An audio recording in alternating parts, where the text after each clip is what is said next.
Sur ce dossier, je ne sais pas à quoi jouent les écologistes.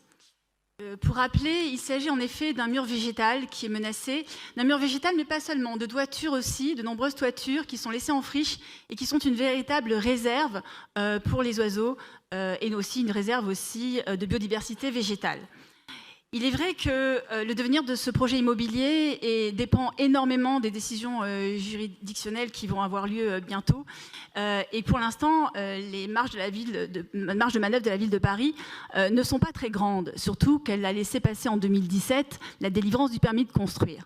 Mais quoi qu'il en soit, j'ai déposé une question orale au dernier conseil d'arrondissement pour savoir justement quelles étaient un peu les marges de manœuvre et notamment si la ville, dans le cadre du PLU bioclimatique, avait l'intention justement de réserver cette parcelle pour un EVP ou du moins pour un projet beaucoup moins dense et respectant cette oasis de verdure. Et je suis très étonnée du vœu des écologistes qui montre qu'en fait, il y a en effet une marge de manœuvre qui est la préemption, qui n'avait pas d'ailleurs été abordée jusqu'à présent. Je pensais honnêtement que le levier de la préemption était dépassé puisque la délivrance du permis datait de 2017. Mais là où c'est beaucoup plus subtil, c'est que le vœu d'origine demandait la préemption tout simplement de cette oasis, et si c'est le cas, tant mieux.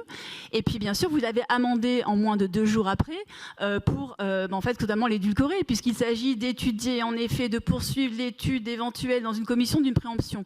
Donc en fait, on a juste l'impression que c'est le calendrier électoral qui vous fait réveiller sur ce sujet, mais que pour l'instant, en effet, rien ne change, ou du moins vous n'avez pas la volonté politique de le faire. Merci.